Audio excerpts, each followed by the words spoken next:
Fala pessoal, tudo bem? Pessoal, estamos aqui em mais um vídeo. Esse vídeo será um vídeo um tanto que polêmico, porque falaremos aqui de forma bem específica acerca da Bíblia Sagrada. Será se a nossa Bíblia ela é uma Bíblia confiável? Será se ela sofreu alterações ou será se não? Será se a nossa Bíblia ela passa por aquilo que nós costumamos intitular como crivo histórico? E não só crivo histórico, mas também crivo linguístico? Será se a nossa Bíblia ela sofreu alguma alteração no decorrer dos séculos, em algum dos cânones, como no cânon de Muratório, o cânon muratoriano? Será se teve alguma alteração nesse cano? Será se teve alguma alteração no cano de Roma ou em algum outro cano, como por exemplo é o de Flávio Josefo ou Jerônimo? Será se essa Bíblia ela passou por algumas alterações ou será se não? Será se a nossa Bíblia de fato ela merece ser confiada e ter a nossa credibilidade? Sempre existiram debates sobre os textos sagrados. Sempre existiram e ao mesmo tempo sempre haverá esses debates. A Bíblia ela sempre foi e sempre será um livro tanto de que recebe críticas como ao mesmo tempo que recebe elogios. Então o foco desse vídeo, de forma majoritária, é desenvolver um olhar um tanto que mais acadêmico sobre o texto bíblico e como que esse texto bíblico ele foi se discorrendo no decorrer dos séculos. É válido nós lembrarmos que um dos textos ou uma das traduções mais conhecidas em nossos dias é aquilo que é chamado de Septuaginta, ou seja, a tradução dos 70. Quando a colônia judaica de Alexandria decidiu traduzir para os gregos os livros sagrados, surgiu aquilo que nós costumamos chamar de Septuaginta, ou seja, a tradução os 70. Segundo essa interpretação e segundo a história que chega até nós, é possível crermos que essa Septuaginta ela foi traduzida por 72 homens, sendo dentro desses 72 homens, 6 homens de cada tribo de Israel.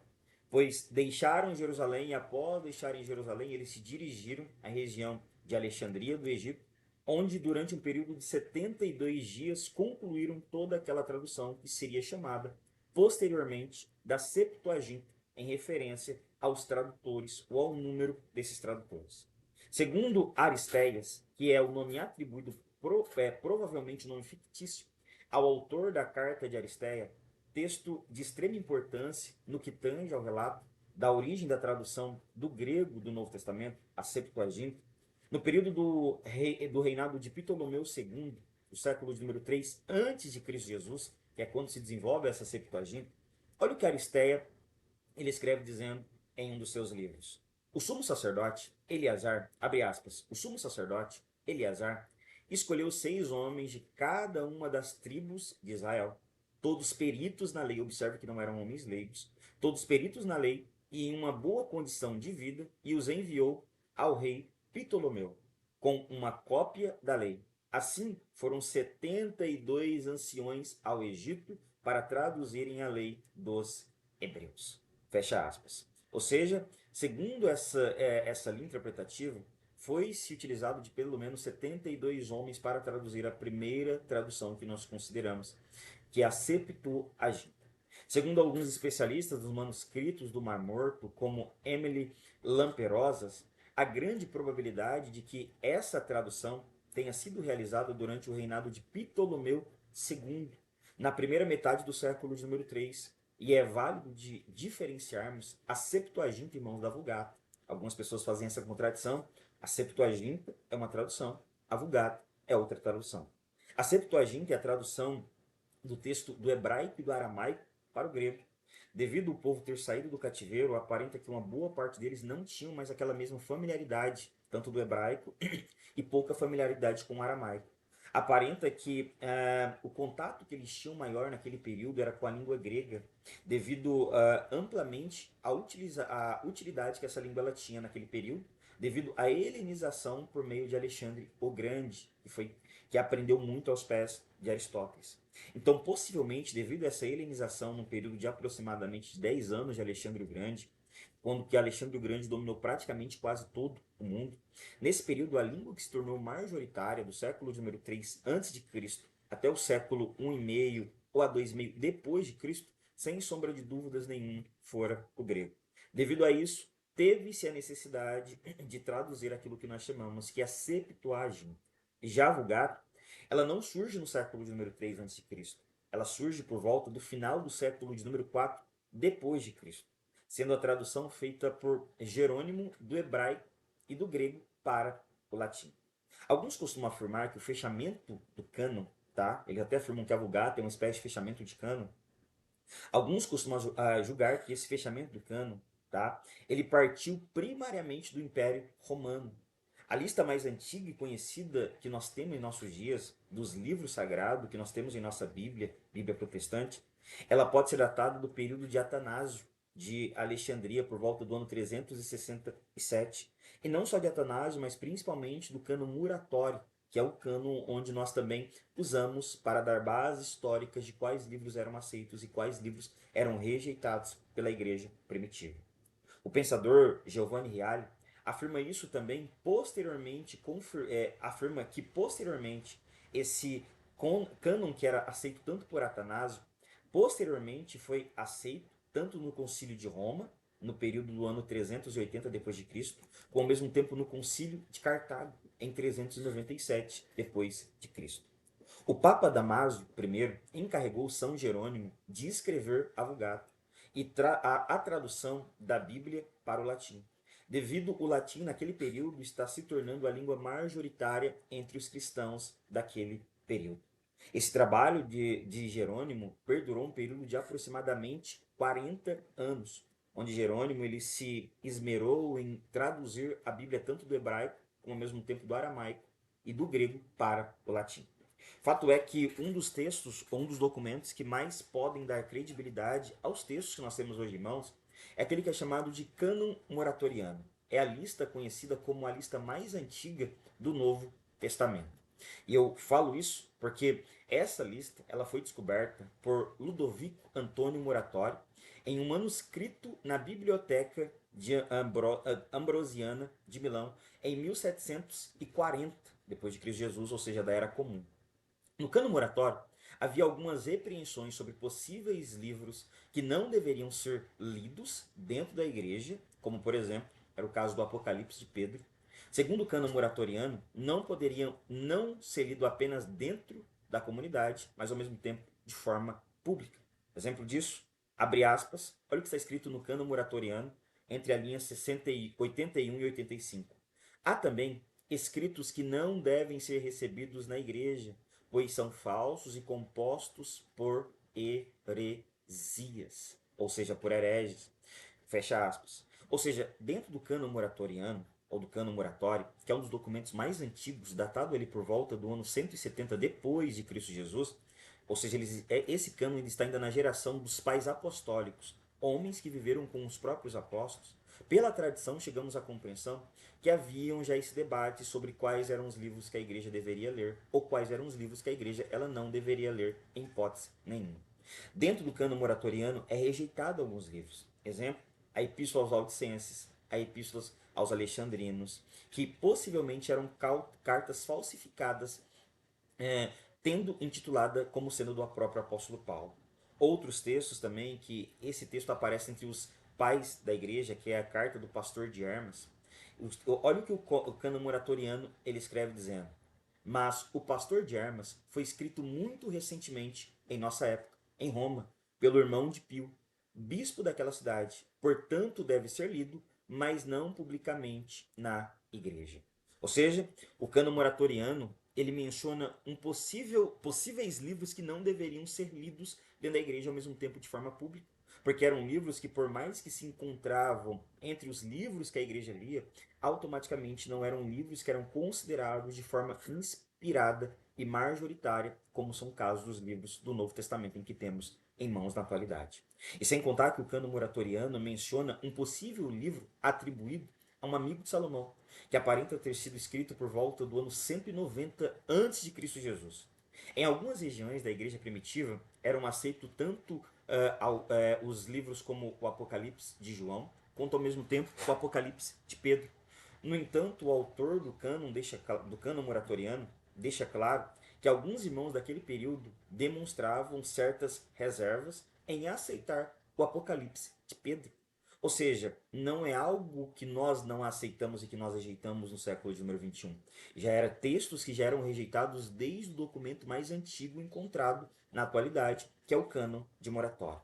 Além disso, o texto também faz referências a cartas como do pastor de Hermas, observando que, embora tenha sido escrita recentemente, ou seja, no período do autor do cânon muratoriano não poderia ser incluído entre os profetas do Antigo Testamento, nem entre os apóstolos, já que todos os apóstolos já haviam cessado.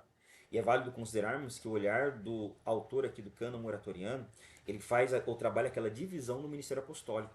O primeiro crivo de apóstolos, aqueles que estão dentro entre os 12, e ao mesmo tempo aqueles que fazem parte do crivo de Atos, capítulo 1, versículo de número 22 em diante, ou 14 em diante, se não me falha a memória.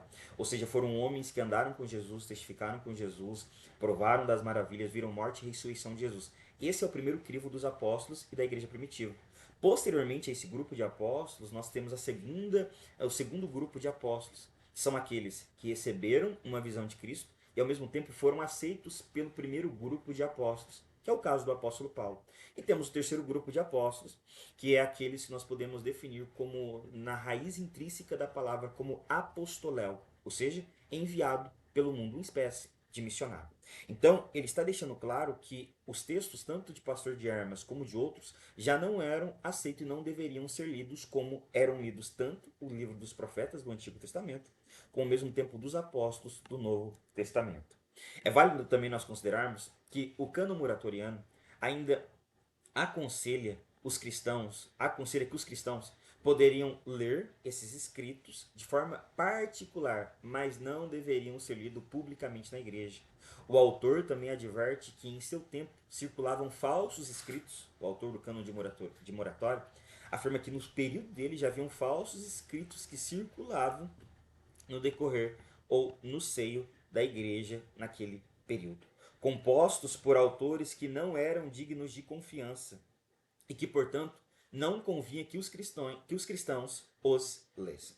O cânon de moratório resolve alguns problemas, principalmente por ser o documento mais antigo conhecido, datado por volta do ano 170 depois de Cristo. Tem um debate, alguns vão argumentar que não é no ano 170, mas é no ano 160 depois de Cristo Jesus. Trata-se de uma evidência sólida da existência e circulação de textos do Novo Testamento que já eram reconhecidos entre a igreja primitiva naquele período, e especialmente nas comunidades da Ásia Menor. Segundo o teólogo Kurt Aland e ao mesmo tempo Barbara Aland, no seu livro Crítica Textual, eles afirmam que os textos bíblicos já estavam presentes em todas as regiões da igreja primitiva, ou principalmente com foco na Ásia Menor, por volta do ano 180. Então, segundo Barbara Aland e segundo Kurt Aland, todos os textos que nós temos hoje em mãos, no período do ano 180 depois de Cristo, já estavam presentes em todas as igrejas da Ásia Menor, pois era comum que após a leitura de uma carta fosse produzidos cópias para que o escrito principal fosse enviado a outras comunidades cristãs. Então, é válido nós considerarmos que após a carta ela chegar em um endereçamento, após os irmãos serem lidos ou ela ser lida de forma pública, automaticamente era feita uma cópia no intuito de preservar a carta original. Pegava-se a carta original e enviava para outra comunidade. E sem contarmos que naquele período a maioria das comunidades só poderiam dar o seu ponto inicial a partir do momento em que tivesse uma cópia em mãos. Então, o cânon moratoriano, não só o cânon moratoriano, mas diversos especialistas argumentam que por volta do ano 150 a 180 depois de Cristo Jesus, todos os textos que nós temos hoje em mãos já estavam em mãos da igreja, que nós podemos também considerar como sendo igreja primitiva.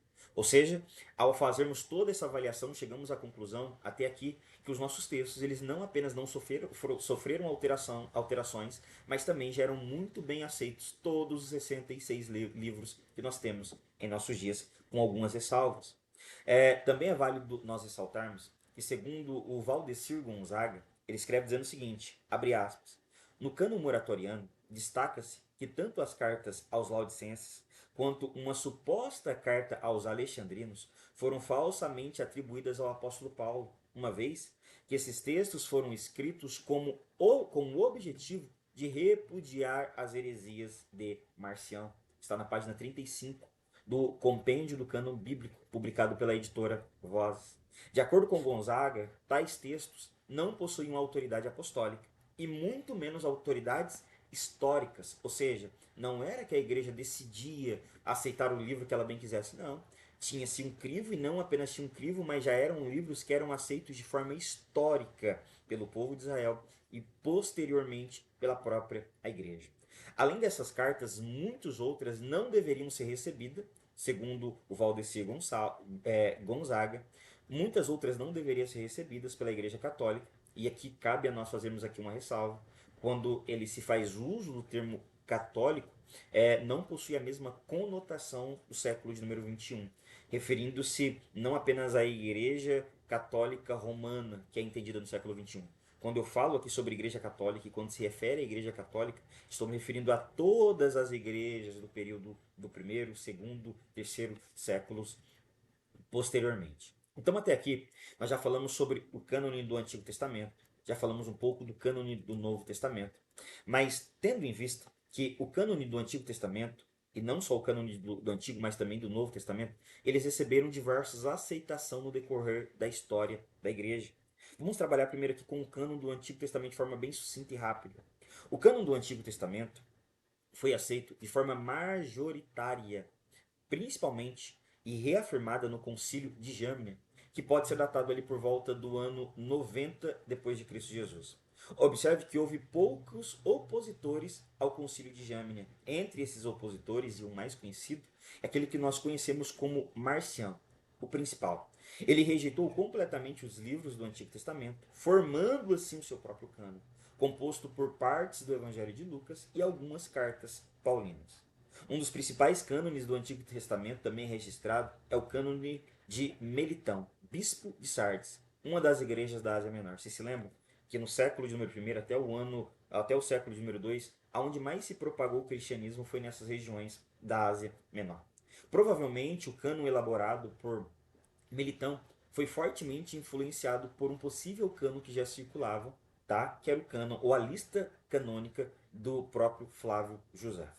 Ou seja, os documentos que já percorriam a igreja primitiva no primeiro século possivelmente já havia esse certo olhar, ao mesmo tempo essa certa crítica para os livros que deveriam ser aceitos como livros apócrifos e ao mesmo tempo livros que deveriam ser aceitos como livros inspirados pelo próprio Deus. Entre os textos que nós temos e ao mesmo tempo sabemos de forma histórica que circulavam na igreja primitiva, entre eles nós temos a Septuaginta, que é a tradução dos 70 por volta do século de número 3 antes de Cristo Jesus. Nós temos também os livros apócrifos, que já circulavam na igreja primitiva. Por mais que William Lane Craig, no seu livro Apologética, ele argumenta dizendo que os cristãos da igreja primitiva eles não tinham acesso e ao mesmo tempo não liam os livros apócrifos, é válido considerarmos que, com relatos em alguns historiadores, é possível chegar à conclusão que sim, os cristãos do século I eles não só tinham esse acesso, mas ao mesmo tempo possivelmente liam, como é o caso que o próprio Eusébio, e não só Eusébio, mas outros pensadores, como o Aristaias, eles afirmam que já eram os documentos que circulavam no seio da igreja. Também é válido considerarmos que um possível documento, que é chamado de documento Kelly, também chamado de fonte que do alemão traz consigo a ideia de fonte, era um documento que circulava na igreja primitiva.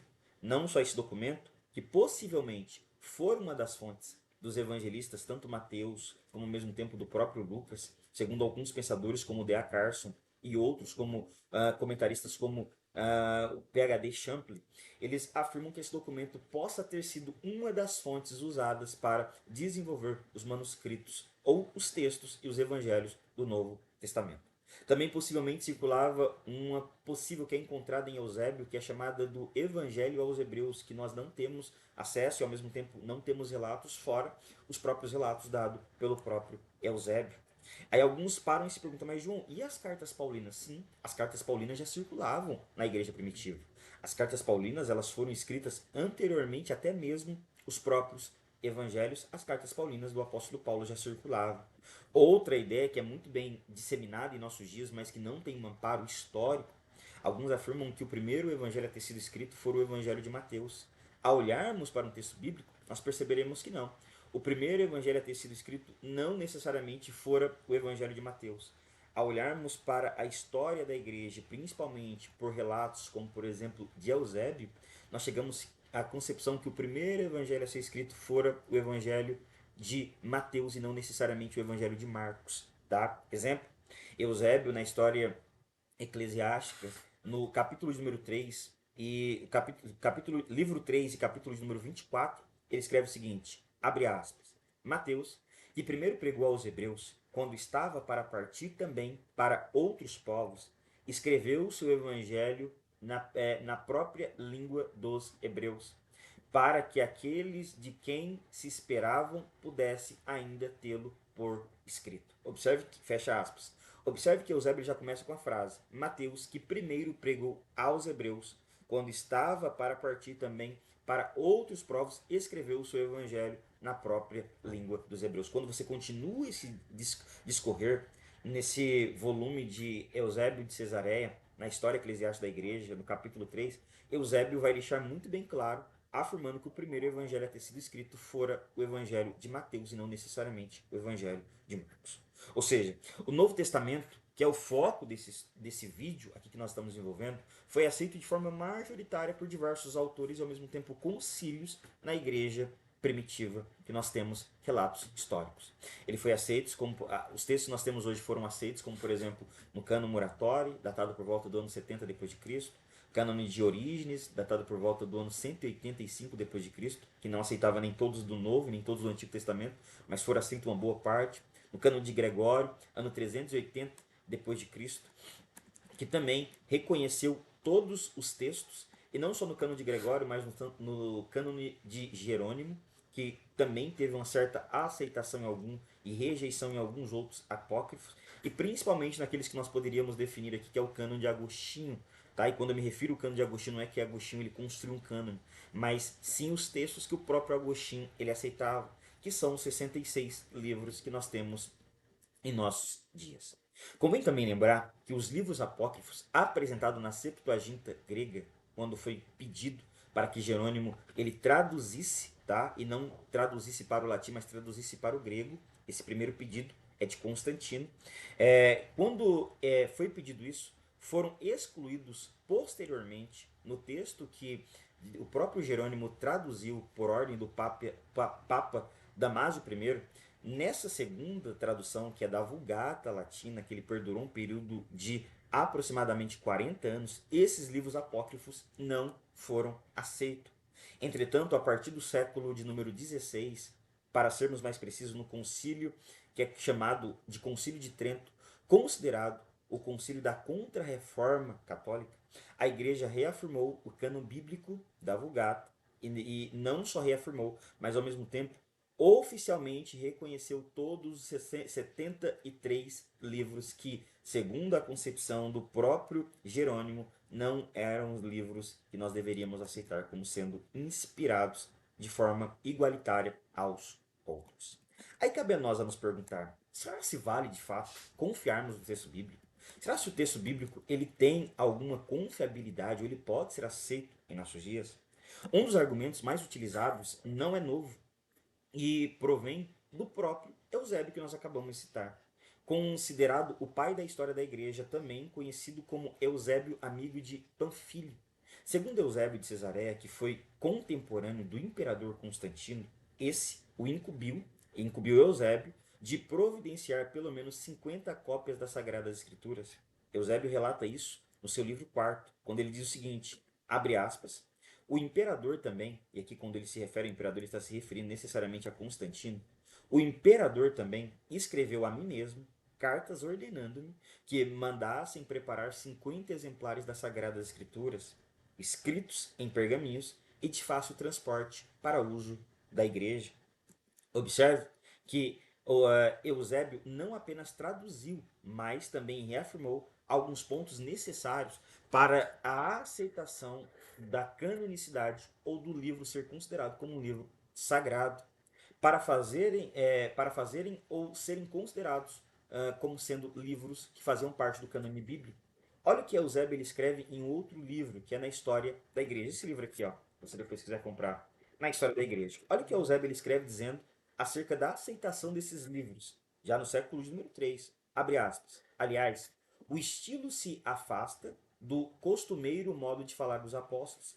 É Eusébio se referindo aos textos que circulavam na igreja primitiva, ou na igreja do século de número 3, que também pode ser considerada como a igreja primitiva na igreja média, da Idade Média. Na igreja primitiva, Eusébio já se referindo que esses textos, o estilo deles não era parecido com o dos apóstolos. Ele continua dizendo: o pensamento e a doutrina que encerram acham-se em contradição com a verdade ortodoxa. Prova evidente de que esses livros são produtos heréticos. Em consequência, não merecem nem mesmo ser colocados entre os livros apócrifos, mas devem ser rejeitados como inteiramente absurdos e ao mesmo tempo ímpios. Fecha aspas. Esse relato, Eusébio destaca na História Eclesiásticas, é, no volume de número 15, a partir da página 147 à página 148. Observe que Eusébio destaca aqui pelo menos três pontos fundamentais que geram debate para um livro ele ser aceito ou não ser aceito na igreja primitiva. O primeiro ponto que Eusébio destaca é o estilo que se afasta do costumeiro modo de falar dos apóstolos. Aparenta que eles tinham uma percepção, devido a estarem muito próximo da morte dos apóstolos, e possivelmente terem convivido com homens que andaram e outros que andaram com os apóstolos, que carregaram a tradição apostólica, Eusébio chega à conclusão: olha, o estilo se afasta muito do costumeiro que nós olhamos e ao mesmo tempo ao lermos os textos é muito distinto quando nós comparamos essas cartas como as cartas que são intituladas do próprio apóstolo Paulo. O segundo ponto que Eusébio destaca é que o pensamento e a doutrina que encerram acham-se, quando possível, contraste com a verdade ortodoxa. Ou seja, na concepção de Constantino, de Eusébio, se você pegasse e colocasse, por exemplo, o livro de Hebreus e colocasse outros livros que eram aceitos por alguns e não pela igreja de fato primitiva, colocassem os dois para dialogarem, para fazer uma hermenêutica, vamos personificar aqui cada livro e cada um conversar um com o outro, teria problema gigantesco. Porque, segundo o próprio Eusébio, não teria uma harmonização ortodoxa nas próprias verdades que cada livro fundamentava. E sem contarmos também que esse é um ponto necessário, é o ponto terceiro que Eusébio destaca, em consequência, não merecem nem mesmo ser colocados entre os livros apócrifos. Ou seja, havia uma divisão de livros dentro do próprio cânon que era aceito, ou dentro dos livros que eram lidos pela igreja primitiva, ao ponto em que havia uns livros que eram aceitos como autênticos, e ao mesmo tempo havia uns livros que eram aceitos como livros apócrifos. E que a igreja, por mais que ela lia, ela não lia de forma pública, e não só não lia de forma pública, mas eram textos que lia apenas de forma privada, dentro de suas próprias casas. E é válido também considerarmos que esse ponto que Eusébio destaca é um ponto fundamental para a nossa interpretação. Porque Eusébio deixa claro que a igreja, por mais que ela tinha contato com os livros apócrifos, ela entendia que aqueles livros de fato não eram livros inspirados por Deus. E Eusébio deixa claro que até entre esses livros apócrifos, aqueles livros não mereciam ser achados em hipótese alguma.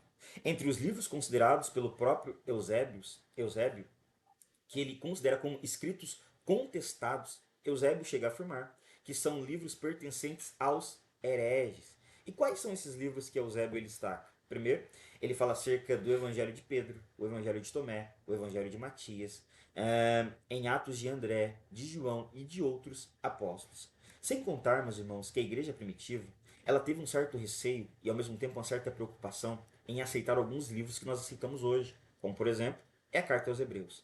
Com base na hermenêutica que foi desenvolvido no capítulo de número 6 da Carta aos Hebreus, uma boa parte da igreja primitiva, de forma majoritária no início, rejeitaram essa carta, principalmente ao interpretarem o capítulo de número 6 e entenderem que ele não dava vazão para uma pessoa se arrepender de seus pecados.